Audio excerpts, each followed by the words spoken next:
It was great to get our first win at home, and I'm just really proud of the guys. Yeah, kind of what he hit on. In the first half, I was very pleased with the offense. We score all of our drives 5-1. We can't have a turnover. We'll learn from that.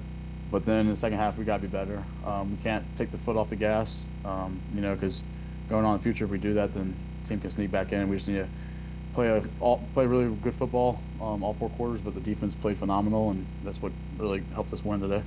What do you think happened in the second half for the offense? I think we just got content and comfortable.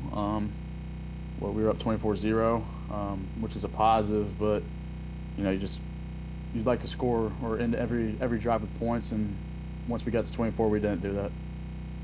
As far as the defense, my final question, as far as the defense, just I thought a pretty outstanding game. How were you able to contain them?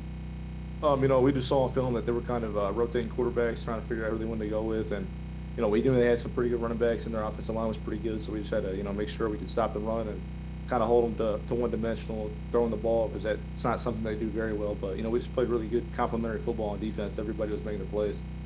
Thank you, guys. Thank you. Go ahead, Ken. Ken Kreitzer, Camp Vets Media. Start with Caleb.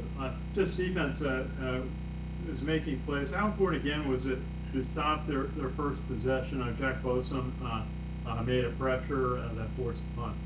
That's not something we've done much this year. Is stop a team on their first drive. So that was great to stop them on the first drive. And like I said, just it was outstanding seeing everybody at every position making their plays. And Jack Baus, that D line group as a whole, played a really good game. And also, right at the end of the second quarter, Eric Ford had a sack, which again forced the punt. How important was it just you were able to stop their fourth down plays and also force them to punt? Yeah, I think it's important to give the ball back to the offense and let them take control of the time of possession, and then also just put their defense back out and let them get beat up and battered. So Ford made a really good play, and then our D lineman had two really good plays down there, forcing the punt, and we just did that quite a bit today. Congratulations. Cale, can you talk about in the first quarter, you had a 50-yard run. You're on the left sideline. You cut across the field. You're running for the pylon, and you just missed it. You got to the 1 yard line. You scored on the next play. Just tell us about that sequence. Yeah, leading up to that, we were moving the ball well on the ground. Coach Worley had a phenomenal play call. We ran counter, and the defense bid on it, so we got great leverage. And guard and tackle pulled, and Teddy Williams made a phenomenal block. I cut off of it, and then I just tried to push to get in the end zone, but I got caught. Gotta get faster, I guess. And Cale, maybe just tell us about your 44-yard pass to Noah Short. It was a fourth and goal.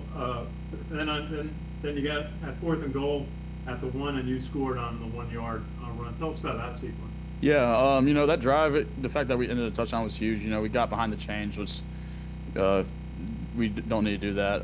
Getting third and long is not the type of offense that we want to see. But we had to dial up a good play, installed that play today, and Noah ran a great route and got separation, and I was able to complete the pass. And then ultimately, scoring on that drive, coming from 3rd and 9 from the 50, and then being able to put 7 or 6 points in the end zone, that was huge.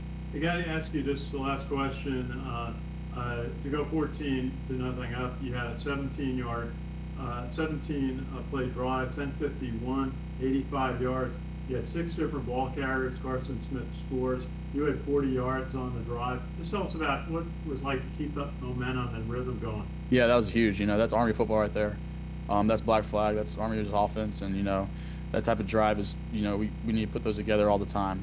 That was huge. We allowed the defense to get rest on the sideline, and having guys that we have the capability of, like you said, 6 people running the ball. A lot of teams don't have that. We have that, and it's huge, and we rely on it. The O line, that's the engine to our offense, and we were able to run behind them, and they're what kick-started that drive, and it was Army football. Thank you. Yep. Anyone else here? Right here. Go ahead. Cale, was there any point in the game where you felt like you guys had a solid lead over Charlotte today? Oh, yes, sir, for sure. Going into halftime 17-0 is a great feeling. We wanted to score on that first drive. We didn't, but once the defense got a stop early, and then we were able to score and go up 24-0, and that was a great feeling.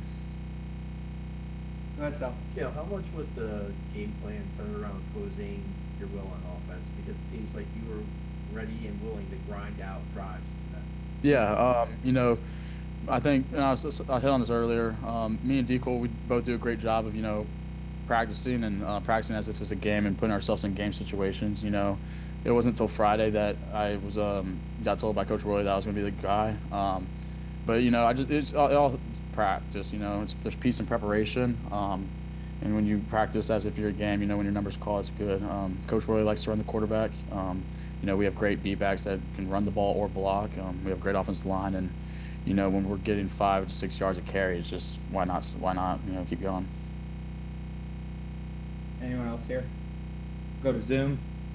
Joe Iacano, go ahead. Hey guys, congratulations on the win. Caleb, first question for you. Looked like today was the most pressure you guys have gotten on opposing quarterbacks all season. The pressure was there on almost every pass play, and then it kind of complemented really well your short yardage run defense and all the turnovers on downs you guys caused. Talk a little bit about the pressure you were able to apply today, and the play of the front seven, specifically the defensive line. I thought definitely had their best game of the season. Without a doubt, Joe, I think the defensive line did a phenomenal job of, you know, getting the quarterback off his spot and just causing some hurry-ups and pressure. And, you know, backers blitzing too, me and Anna had, you know, getting the quarterback off his spot. You know, it was just a great job in the box, and, you know, it's something we got to continue to do moving forward to, you know, be successful in defense. Thanks, Caleb. And last question for Cale. On the other side, you know, somebody mentioned it. Army kind of dominated in the trenches a lot of the day. Specifically, the mob in the first half. You know, not to single anyone out because all 5 of them in the tight ends are all blocking great. But Teddy Williams had a couple pancakes, big block on your counter play, which kind of sprung you. Talk a little bit about the O-line's play specifically in the first half. Yeah, man, those are my guys, and you know, like I said every time, they're the engines of our offense.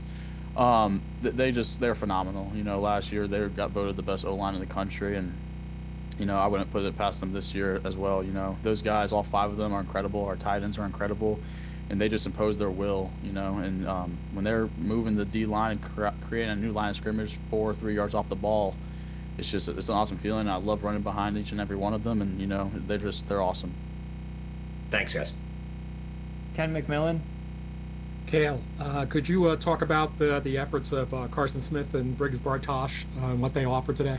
Yeah, you know, those guys are great, and for weeks on end now they've been playing excellent. They've stepped up, you know, and they're great with the ball in their hands. But you know, what's impressive is how they play without the ball in their hands. You know, I don't think we'd be able to rush for 300 yards in a game if it weren't for how our beatbacks, you know, block. You know, they pick up key blocks each and every play, and then when they do get the ball in their hand, they run hard. Very rarely will you see one guy be able to bring any of them down, and it's just awesome. You know, we pride ourselves in running the ball, and we pride ourselves in blocking. And you know, when you see skilled players get physical and dirty, and you know, kind of like an O-line mentality, it's awesome to see. Cale, can I ask you, on your 50-yard run, did you get tired at the end? Yeah, for sure.